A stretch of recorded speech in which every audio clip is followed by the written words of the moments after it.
ኢንዱስትሪ ለመለወጥ ለማደግ ለሚያስብ ሀገር ሁሉ በጣም ወሳኝ ነገር ነው።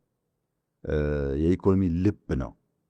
አንድ ሰው ልቡ ፈንክሽናል ካልሆነ ልቡ ካልሰራ ዘሆል አካላቱ ጤነኛ ሰላማዊ ቢሆን ውጤታማ እንደማይሆነው ሁሉ ኢኮኖሚ የሚያደርገው የኢኮኖሚ ልብ ማኒፋክቸሪንግ ኢንዱስትሪ ነው። አንዳንዶች የእድገት ሞተር ነው ይላሉ። የእድገት ሞተር የሚያስብለው ዋናው ምክንያት ፕሮዳክቲቪቲን በማሳደግ ረገድ ማኒፋክቸሪንግ ኢንዱስትሪ ያለው ሚና ከሌሎች ሴክተሮች ጋር የሚወዳደር አይደለም። ለምሳሌ 1 ሄክታር መሬት ያለው አንድ አርሶ አደር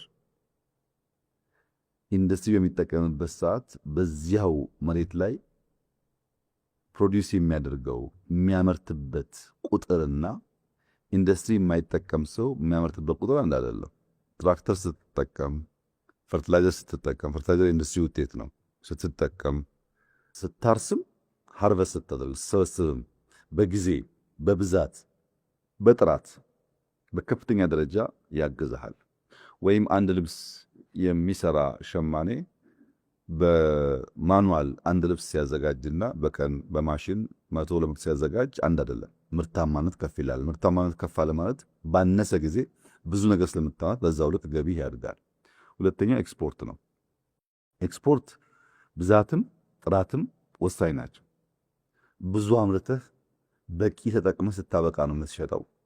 ስታንዳርድ ለመጠበቅም ይሄኛው ፕሮዳክትህ ከዛኛው ፕሮዳክትህ ዩኒፎርም እንዲሆንም ማኒፋክቸሪንግ ኢንዱስትሪ በጣም ከፍተኛ ሚና አለው እና ለምርታማነትም ለኤክስፖርትም እንደ የእድገት ሞተር ሆኖ ይወሰዳል። ሁለተኛው ክሪቲካል ጉዳይ መዋቅራዊ ሽግግር ነው።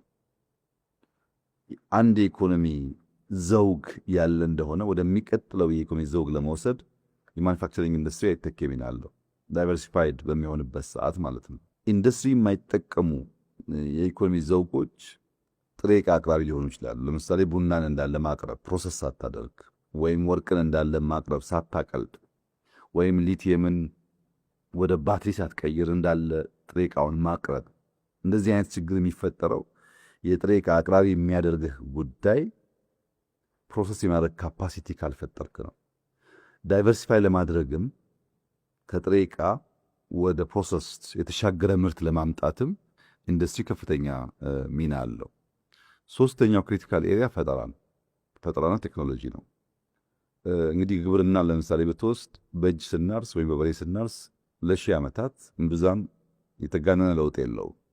ኢንዱስትሪ ከገባበት በኋላ ግን በጣም ከፍተኛ የሆነ መነቃቃትና ለውጥ አምጥቷል።